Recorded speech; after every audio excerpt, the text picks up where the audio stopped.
Get ready for the morning rush. We start with Kristen Curry. We'll begin with the next big weather maker. Not a whole lot in store for today. We have a little bit of cloud cover here and there. We'll also be watching for a few of these spot showers near the northern state line, but plenty of sunshine elsewhere. And really, it's tomorrow we'll be watching for a cold front that will bring in more noticeable changes. Adam? We're up to head out the door this morning. We're following the day's top local stories, and we'll start with Sarah Yingling. Sarah?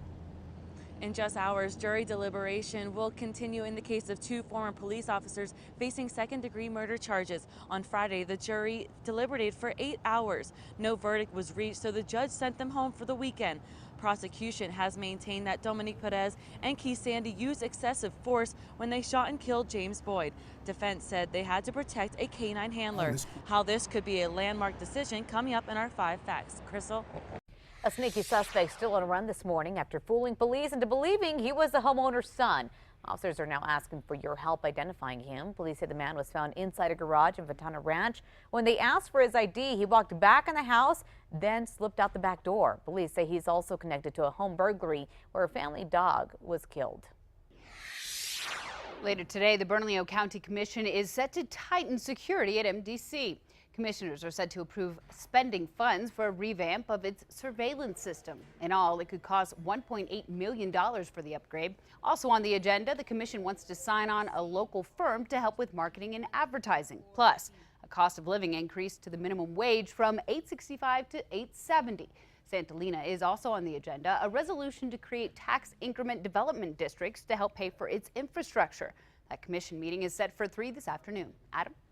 Divergent actress Shailene Woodley's Facebook post of her arrest is getting a lot of attention this morning. Woodley was taken into custody accused of participating in a protest over the Dakota Access Pipeline. The 24-year-old was part of a demonstration on behalf of the Standing Rock Sioux tribe, which calls the pipeline destructive. On Sunday, a federal appeals court removed an injunction that halted work on that project.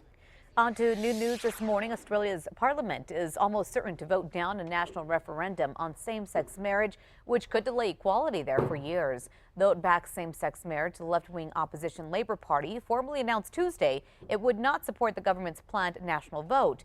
Those in opposition argue it would be better if the issue was decided in Parliament. And new this morning, the Chicago Teachers Union says its members will not be going on strike over contract negotiations with the nation's third largest school district. The union had set Tuesday as a strike date, but both sides have reached a tentative agreement. The decision averts the second major strike for Chicago teachers since 2012. The district's nearly 400,000 teachers will be in class today.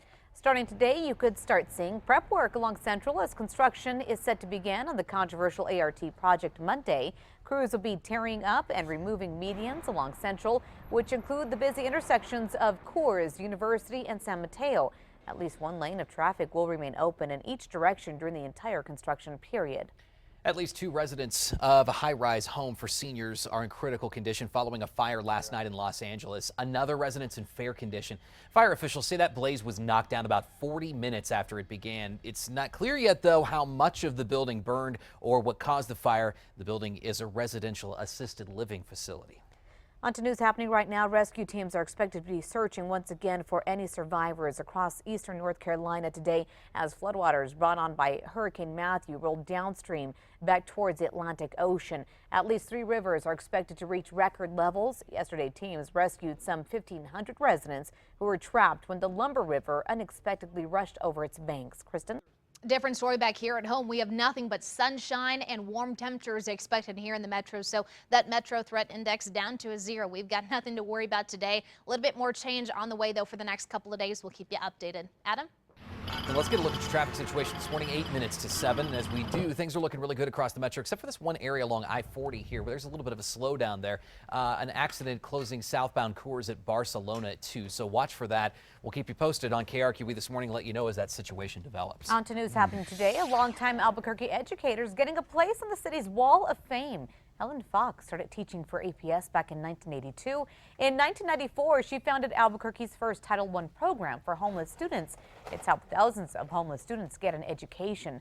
Fox will be inducted today into the Wall of Fame located at the Alvarado Transportation Center. That's in downtown Albuquerque. The bats at Carlsbad Caverns National Park are getting ready to migrate south for the winter. Their migration usually happens in late October when the temperatures cool off. And that's why those at the park are urging people to come out, see them before they leave for the year. It is free. It starts at 6:30 nightly outside the caverns. Otherwise, visitors won't be able to see the bats again until May. As if there weren't enough ways to chat with coworkers, Facebook's newest social media network aimed at businesses is up and running this morning. Employees at several big-name companies are able to log in. It's called Workplace and focused on the company you work for. Employees can use Workplace as an online bulletin board as well as watch live streaming events with company executives. Workplace is entirely separate from your personal Facebook. Companies pay a monthly fee. Sounds pretty cool. It does. Some local breweries are toasting their top honors at the Great American Beer Festival in Denver this weekend. The big winner from New Mexico was Boxing Bear, snagging Best Mid-Sized Brew Pub of the Year and taking home the gold medal for 2 of its brews. Other breweries from New Mexico and southern Colorado also took home several medals. There you go. All right, time now for the 5 facts you need to know. Number 5, today New Mexicans can start casting their votes for the nation's next president. Early voting gets underway at 8 this morning at the Clerk's Annex only. That's at 1500 Lomas Northwest. Also, today is the last day to register to vote for the 2016 general election. Got to get that in. Registration forms are available at any county clerk's offices and the Secretary of State's office. On to number 4 now. Helping after Hurricane Matthew with resources in storm-affected areas stretched thin, United Blood Services has issued an urgent call for blood and platelet donations from around the country. They say supplies are critically low and blood centers in the southeast are struggling to collect what they need. So they're asking New Mexico donors for help this morning. For information on where to donate, visit this story on our KRQE News app. At number 3, cool start in the 40s and 50s, getting back to those upper 70s here in the metro today. Sunshine for most of New Mexico, but we will be watching for a few spot showers and breezy conditions near the northern state line. Number 2, a North Valley community is on edge this morning after being terrorized by a pair of gun-wielding car burglars. They were caught on surveillance video on September 18th in the Los Poblanos Orchards neighborhood. That night, 4 cars were hit. One witness says they heard a car alarm followed by a gunshot. They would find that a bullet had been fired into a home. Deputies are now looking for a white 4-door diesel truck seen speeding from that area. On to number 1. In just a few hours, a jury will continue deliberating the fate of 2 former APD officers, actually an hour and a half from now. Jurors had yesterday off because of Columbus Day and went home Friday without reaching a verdict in the murder trial of Dominic Perez and Keith Sandy. They're deciding whether the 2 officers committed second-degree murder in the shooting death of James Boyd back in 2014. That comes with a maximum sentence of 15 years in prison.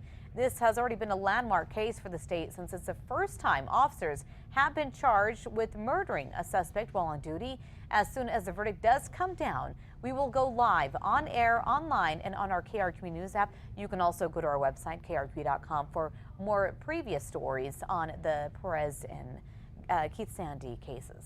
Hope you'll join us on Fox New Mexico. KRQE this morning is continuing there. After the break, we're talking cool science once again on this Tuesday. We'll also have more on your forecast and traffic. And I just looked at traffic incident, I-40. There's a stalled semi in the center lane. Prepare for slowdowns there. Good to know. We'll be right back.